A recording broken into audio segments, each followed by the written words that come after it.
going on, everybody? Welcome to the Filsinger Games Character Spotlight with Mike and Brock.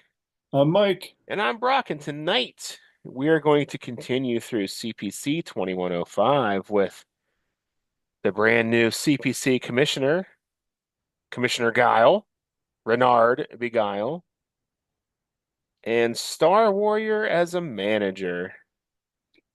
Yep. Why won't he Both get these into had focus? both these had some interesting arcs in my Fed. Hmm. Uh, we'll start with Star Warrior Okay. because he deserves, he's Star Warrior. Distractor rating of 6. That's his only stat. Yep. His the back of his card is blank. I will say I'm kind of disappointed he didn't get wrestling stats because he kind of was still pretty good with his last wrestling card. Yeah. That he could have just been a slightly weaker version of himself, or maybe Tom just didn't want him in the ring at all.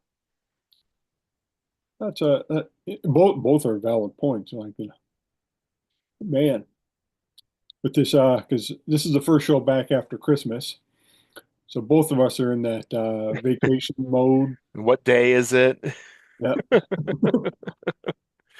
I haven't What? shaved in like 2 weeks because I've been off since early December or mid. I think I've been off since like the 19th of December. Nice. I've worked sporadically, but I'm on holiday hours, which is 6 to 1. So my schedule's all out of whack. My kids are all out of whack. It's, I went to bed at midnight. I got up at 6 because I normally get up at 6. Hmm. And just a super busy day. It was the daughter's birthday. Well, happy birthday. There was all kinds of people over. So we've had people over like almost daily. Yeah, that's that time of year. Like, oh, I love my family. Okay, enough of my family. Seen enough. Yeah, I will admit here on the air that I was happy to go back to work today. I think I had 6 days off between the last time I was at work and today. So, We got New Year's tomorrow. yep, I So get we three got people days off coming for over for that. that. And then a couple days after that, I go back to work. Hmm. I'm like, I'm kind of looking forward to going back to work. So is that why you chose two light characters with very little to talk about today? Yep. Gotta get my brain into motion. Yeah. So Star Warrior, the standard distractor rating of 6 that any ringside ally gets. Yep. You're just starting it off. Yeah. Uh, how long did he hang around as a manager? I'm unsure of that, His wiki page is broken. I'm trying to figure it out. but I'd say probably another 15 years. Yeah, because he gets a second manager card Yep. too, That I knew. You got a second one. as the Avenging Warrior. Not till 2112, so he had this card for a while.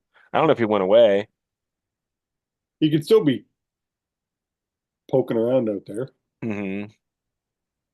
It seems like he was active most of that time, if not all of it. Yep. I don't see any gaps in his management. Yeah, it looks like he was active that whole time. Interesting. Yep. And so for me, what happened was because he was still wrestling up into the year before, Hmm. and Thantos was the manager of the FDF, and Star Warrior retired, and he was like, "Let's be co-managers," and Thantos was like, "No, I'm the manager," and I had Star Warrior be, you know, I'm not, but the FDF is kind of like my family thing. Hmm. My brother's in it, my dad started it, so I'm. If you don't want to split it, I'm just going to take over full time. And Chaos then offered uh, Thantos the managerial spot. So Thantos popped back over to the villain side, rearrange some of the bad guy stuff, and continue their ever going feud, Yeah. on again, off again feud. It's probably, I mean, I can't think of a better feud in the game. I mean, it goes full circle. They start as a team, break up, become a team again, become managers of opposing teams. Like then their kids are there, kind of. So it's definitely like it goes full circle. The Yeah, Thantos Star Warrior feud. it's one of those things too where uh, I don't think um because who was the first manager like in the GWF to get stats on his back yet? Uh, was it we just talked about? Was it the terrorists? Yeah, but they yeah, I suppose yeah, because they weren't really managers. They were more like along the lines of outside interference. But I was just thinking a solo manager. I don't think I can't think of. because what year did this come out? This was 1997, copyright year. And I'm trying to remember the year the NGO came out. It was the same year, I think, but this is when they were doing two sets a year. Yeah. So when I did Corbin, I created a manager with stats on his back, and that's where they got the idea. So I think the manager started coming out the year after. Okay. Because Tom liked the idea because I talked to him about it. Yeah. It's definitely like it adds so much more to than just having a blank card. Yeah. I'm trying to look at managers that came out around the same time. Yeah, terrorists were probably the first ones to have something on the back. Yeah.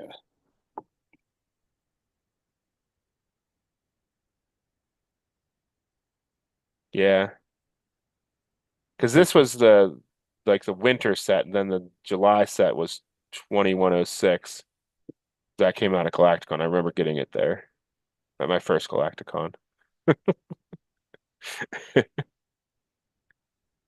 Yeah. So like I said, with the artwork, I think it's Bendis near the end of his run. Yeah, he didn't. He wasn't around much longer after this. Maybe two or three sets. So for Bendis drawing, it's not that bad. No, no, it's not. The I like the pose because it's kind of you don't most of them are of the shots are like dead on, Hmm. you know, from the waist up, showing off the dish gloves. Yeah. Oh, he's definitely wearing dish gloves in this. You just don't see him. And this one's kind of a more of a close up and personal. I think it's because they're showing him he's to be a like a leader type guy. Hmm. He's got his logo there in the background. Yeah. He's got the Flash Gordon flowing locks. It looks like he could still go. He's pretty big still, Oh yeah. Heck, if Ric Flair can wrestle till he's 70, Star yeah, Wars could have wrestled into his 40s. right? Yeah, how old would he have been then? Not very old. It's less than 20 game years from the starter set. He, he'd be in his mid to late 40s. Hmm. Bring him back. Bring back Star Warrior. Let's start a campaign. 2105. I want to make 2106. Yes. I want a card. But it's also tough, 'cause you can't say, how would you power creep him? Well, I'd give him a back. Yeah, give him a back. Bring his distractor rating up to 8 or 7. He, I like the fact that maybe he doesn't start off as a higher level because he's just starting off as a manager. And I So don't think he'd be one to interfere anyway. yeah. That's So just not really his for, style. for him, without seeing his back for his new card, he'd be one of these guys where he's got the average distractor rating, but if it came to outside interference, I might make him a little better on the rolls. Hmm. So like say 9 or under, where he either, blocks it or gives his guy a better rating because he knows what to do. And Right, he's not right, scared if he has to take a hit. right. 11, 12, maybe, he's something screws up. Yeah, It's a double knob and knot. But makes he's a good sense. guy, so he shouldn't have the where he mistakenly hits his own guy.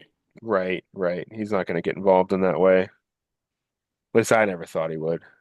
No. But that's how I would make his card. Hmm. It's hard to really write an interference chart for a good guy manager. Yeah. When he really motivates his wrestler. Get up, guy. You can do it. Come on, ref. Yeah. Hey, over here, look at this. Yeah, it's tough to really come up with interesting ideas for that. Yeah, And that's true. Like just working on some of those guys is, just to figure out a bad guy easy. oh yeah, they could just whatever their shtick is. Like, when I did Corbin, it's simple. It's 2 through 12, like all of them. Hmm. But I made him an average manager, because he was a ringleader. Hmm. So he doesn't know the manager stuff, so he wasn't, fantastic. Right. But that's where I think managers should be able to creep up as well, or get better. Yeah. Yeah. Start off kind of crappy. Maybe in a few years you give them a better card. Hmm. Should also match like who they're managed with, like who they manage. If they're paired with some schlub, like, oh, all right, who cares? You know. But if they're like Star Wars with the top team, should, have something. But they're the good guys though. Yeah, but then on the other hand, you can have guys like, look how many people used Reynard B. Guile as a manager for the Gladiators. Yeah, just because he was associated. Yeah, and it made the Gladiators so much tougher. Hmm. Yeah, that's a good point. Like, do they really need that extra boost from a distractor rating? And I think they did because they held on to titles, for like almost 2 years. Hmm. They probably would have done all right without him, but Yeah, it just adds a little bit more. Maybe makes them a little too tough. up to 4 extra pin saves. Hmm. Yeah, yeah, potentially. So it made them solid. Hmm. Yeah, it So definitely helped lower tier guys. I guess it makes sense that the lower tier guys should have the better managers then, for balancing. for balancing the game, yeah, I can totally get that. But do you see, especially nowadays, do you see managers, you know, you don't see, the Brooklyn Brawler being managed by Bobby Heenan. Like No, he did it managers for he did managers it are for a brief lost. stint, but the managers are there to promote the big guys Hmm. because, And managers don't even really exist anymore. no, And if they're there, they don't interfere. Like when was the last time Paul Heyman got involved in a match? yeah, He's kind of there for dramatic effect. He doesn't really get involved. yeah. Well, he's there because he's good on the mic. Exactly. But for like during a match, he's entertaining to watch, Yeah, but he has no impact in the match. no, like Bobby Heenan or Lou Albano. Yeah, You that's a know, lost art. I missed that heel manager role. it was always good. Hmm. Mr. Fuji, and even in the NWA, you had James J. Dillon and Jim Yeah. Cornette, and Yeah, there were so many people. I remember there used to be like in the WWF especially, there was always matches and stuff for who would get the rights to a certain wrestler to manage them and stuff like that, like different storylines. Definitely a lost art that you don't see anymore that I yep. kind of miss. But let's move on to the second guy, Mr.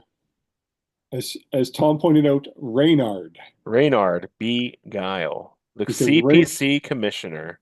because Reynard is an actual word meaning underhanded. We learned that from Tom on one of his Tom talks Yeah. on our show. Hmm. Because I asked him, is it Reynard or Reynard? Because everybody I know called him Reynard. Hmm.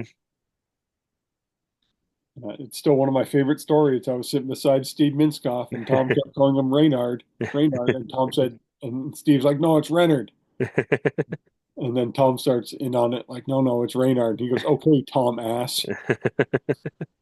Poor Tom. I'm just dying of laughter. But Minskoff, especially back then, Minskoff was the only guy that could have openly made Oh fun of yeah. Tom. Yeah. It's funny. 'Cause this is back, none of us, I don't think, had hit 20 years old, except for Tim and Steve. Hmm. All of us were still under the age of 20, and Minskoff is there calling them Tom ass. It just killed me. But So we got a commissioner. It's our first commissioner we've had in a while Hmm. because we had Carter was the first one. I'm Was trying to remember Grogan? Grogan? Grogan, Yeah. and then uh, the first CPC commissioner was Reynard here, Hmm. and so for me because I don't use the CPC, uh, Colby um hired because he's in my UWA hired Reynard B. Guile to come down to the CPC and be the commissioner. So he jumped at the chance because he's I've always treated him as a like the power hungry underhanded creep, Oh yeah, totally. That's who he is. and so he's going to thrive down there. He's definitely going to be the Eric Bischoff, Vince McMahon, power hungry, sleazy, creepy manager. And he Or definitely favors CPC wrestlers on his card. For suspensions, a GWF wrestler can be suspended on a roll of seven and up. A CPC wrestler isn't suspended unless it's an 11 or a 12. 11 is just a suspension, a 12 is a suspension plus fine. So So, what I'm doing is where it says CPC, it's just heel. okay, Uh, a GWF wrestler is just a face.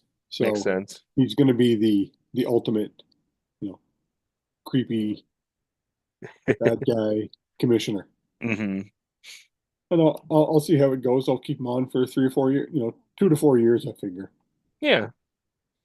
Will be his run because you just can't have a bad guy commissioner that long. No, it gets very stale Yeah. unless you have a really good foil for them. But with the roster size of the GWF and CPC at this time, no. So I figure I'm going to keep him for between 2 and 4 years as a bad guy commish, and then either drop him back down to a manager or just write him off. Hmm. There's a good chance he'll be written off. Like as his manager, he's got a Hall of Fame career. Oh yeah. He was one of the best. First guy with a seven, Yeah. and he managed some of the top guys, Bounty Hunter and the Gladiators. Now near the end of his career, everybody, he was a bit of a joke. Hmm. Yeah, I'm looking at his list of clientele. Bounty Hunter, Matador of M83, Pegasus, Mr. Galaxy, Mayhem, and then it goes downhill from there. Yeah, he starts Mace. off strong. He starts off strong, He ends with Maxine Babe.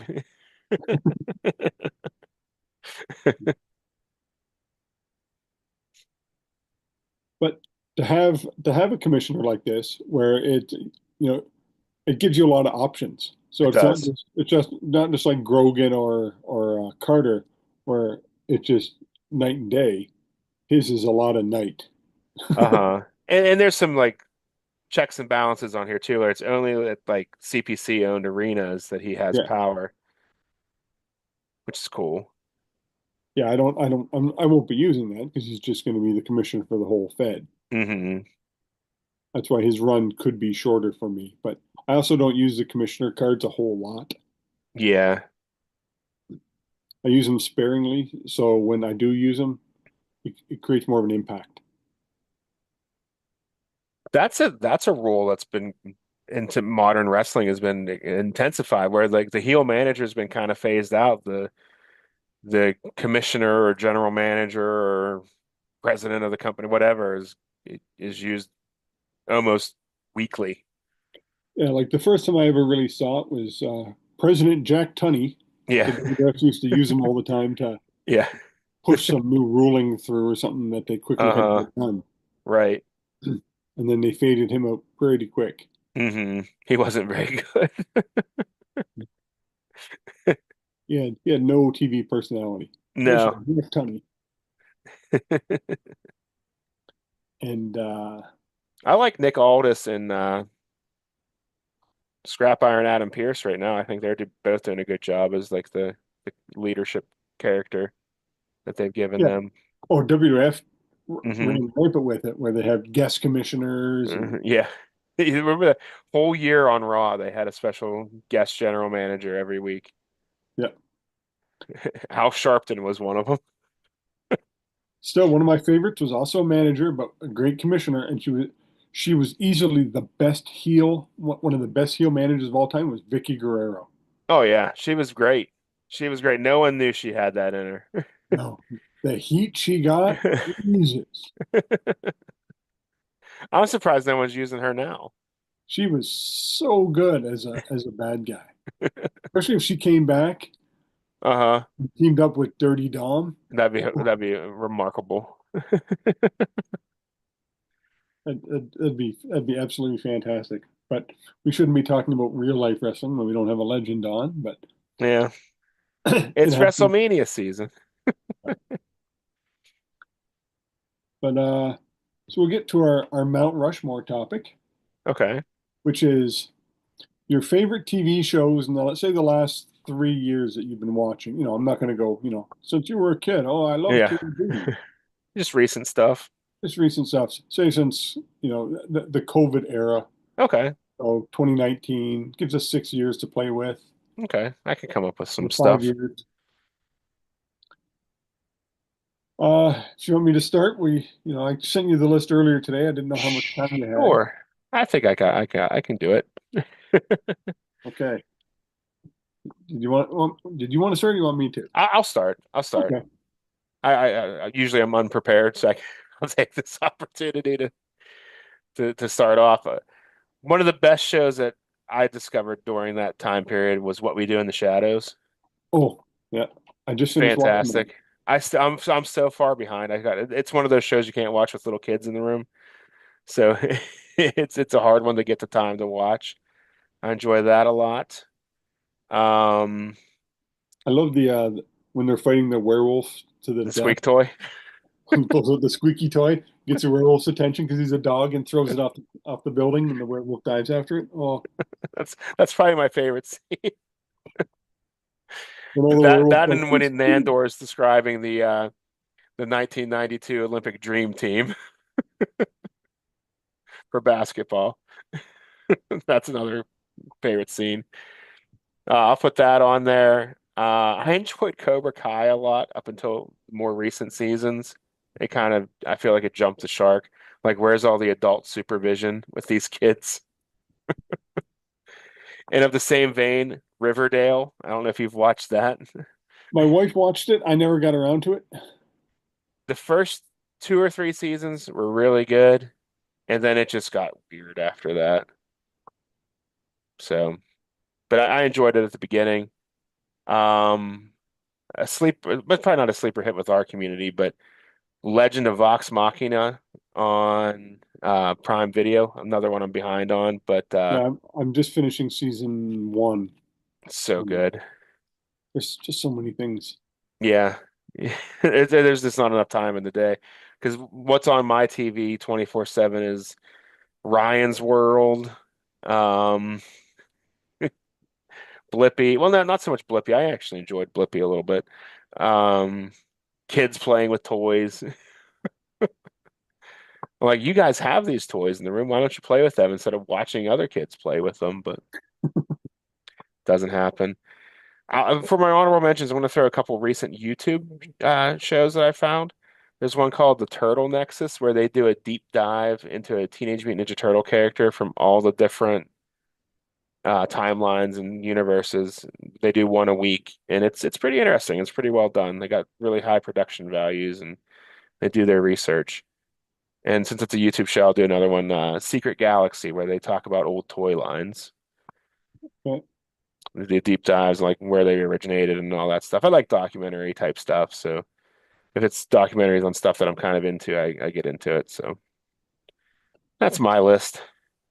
for me, I'd probably hit up Apple TV because Apple TV's got some of the best shows out there. I don't know if you have it. I don't. If it get it for like 3 months and just binge watch some of the most amazing shows you'll ever see. I'm about to drop cable completely. I have YouTube TV right now, but now that Raw's moving to Netflix, I might drop cable altogether. Yeah, we dropped cable and we just have um, a few channels. Hmm. So that's where I get all my stuff. For me, hands down, my favorite show in the last 5 years would be Ted Lasso. I've never watched it. I've heard nothing but good things about it. I'm on my fifth run through Oh of the wow. series. I literally just can't. When I finish the series, I'm just either don't know what to watch or just kind of in the funk. Hmm. Put that on, and it always makes me feel better. That's good. Everyone needs that. And I've never met anybody who's like, no, that show didn't like it. Everybody was like, that's the best show I've ever like one of the best shows Hmm. I've ever watched. Yeah. Number two would also be on Apple. Uh, Slow Horses. Okay. If you like spy thrillers, it stars Gary Oldman, who's one of my favorite actors, Hmm. and it's about a bunch of spies who are in a place called Slough House, but they call them the Slow Horses because they're all the spies that were either rejected or screwed up so badly they just put them, double checking parking tickets and stuff like that. Yeah, yeah, yeah. One of them doesn't like how he was treated, so he was set up and he was sent there, and so he's trying to get back in the good books, and he's dragging everybody along with him, and he ends up actually encountering spy stuff and breaking it open. And he's not a great spy by any means, good, but just the series and it's so well written. Then I would probably go with I'm the tough one. I'm going to go with a YouTube show Okay. as well. If you like animal documentaries, Hmm. it's called Ants Canada, Okay. and it's this guy who lives in the Philippines. I'm like, why is it called Ants Canada?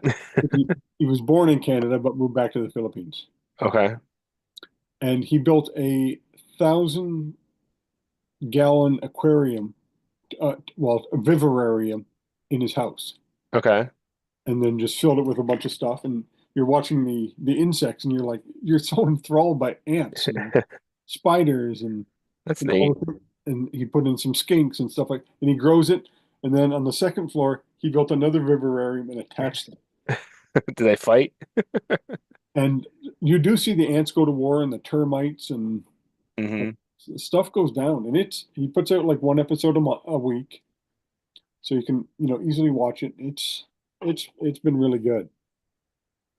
That, that reminds me of something I've always talked about doing if I won a lottery or something, is to get a giant aquarium and just start with two guppies and see how fast I could fill it. He has guppies in this. Does Uh, he? he's got some brackish water. Uh-huh. Uh, there's some crabs, but they're breeding fast. And then he puts a caiman in there, and the caiman just eats him. The Uh, guppies are incredible how quickly they multiply.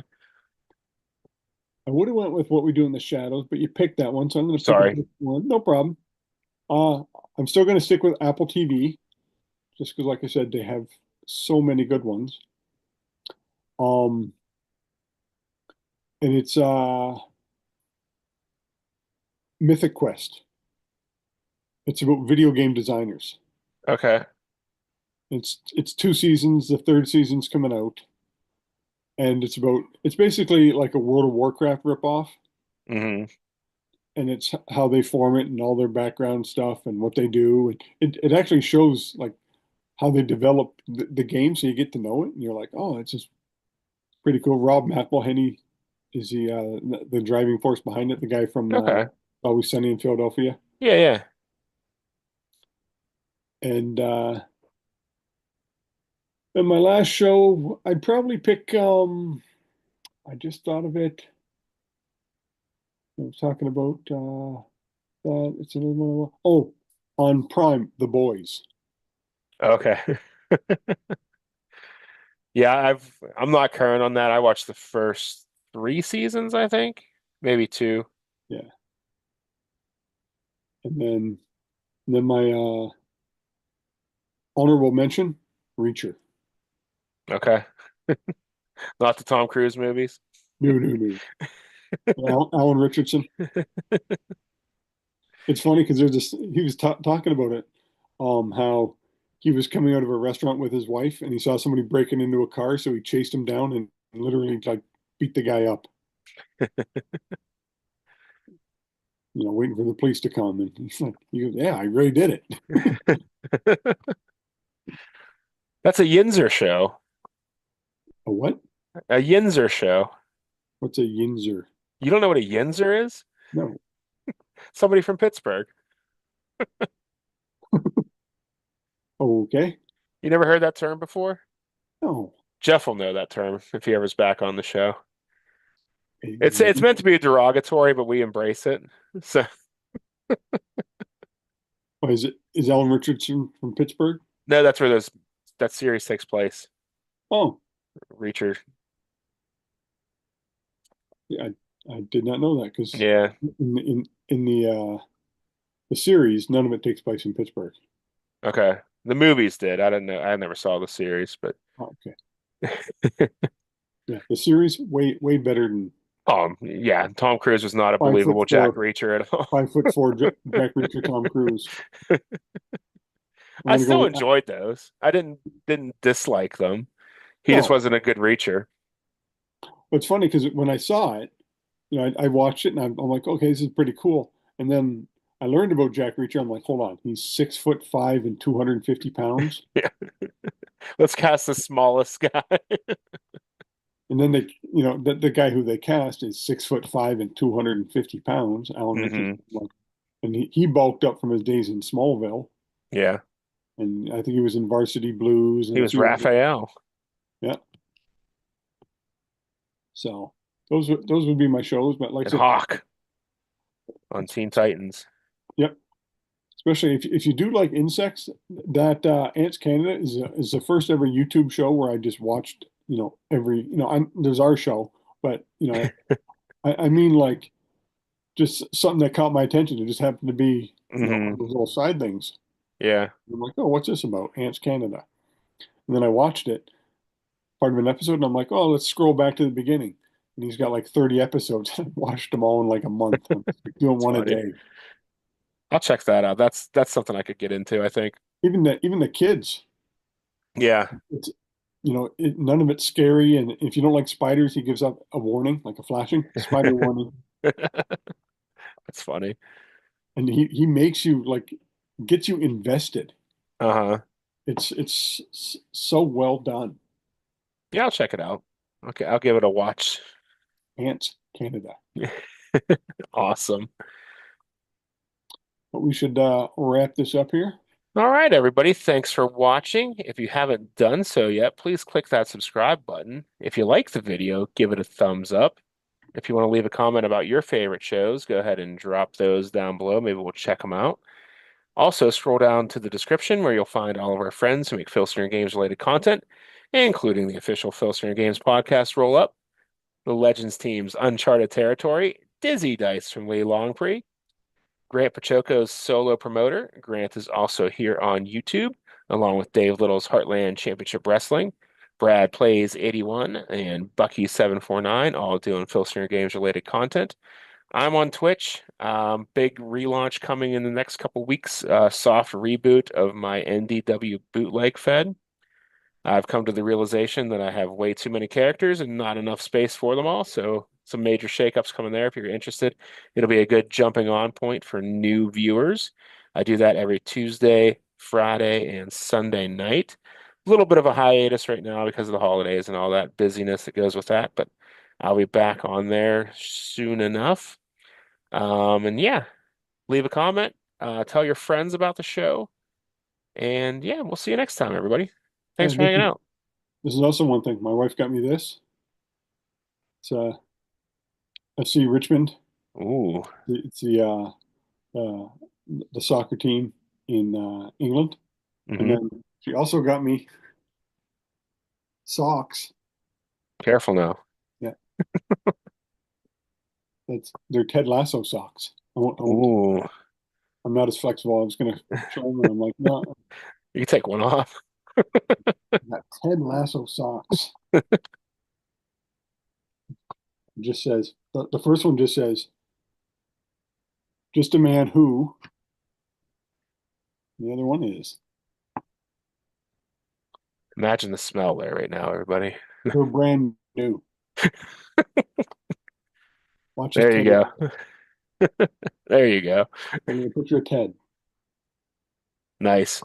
I have a custom Ted Lasso Lego set I'll have to show you. Ooh, I don't know where it is though. Sweet. okay. All right, everybody, that's it for this week. We will see you next time. Have a good Yep. one. Talk to you later.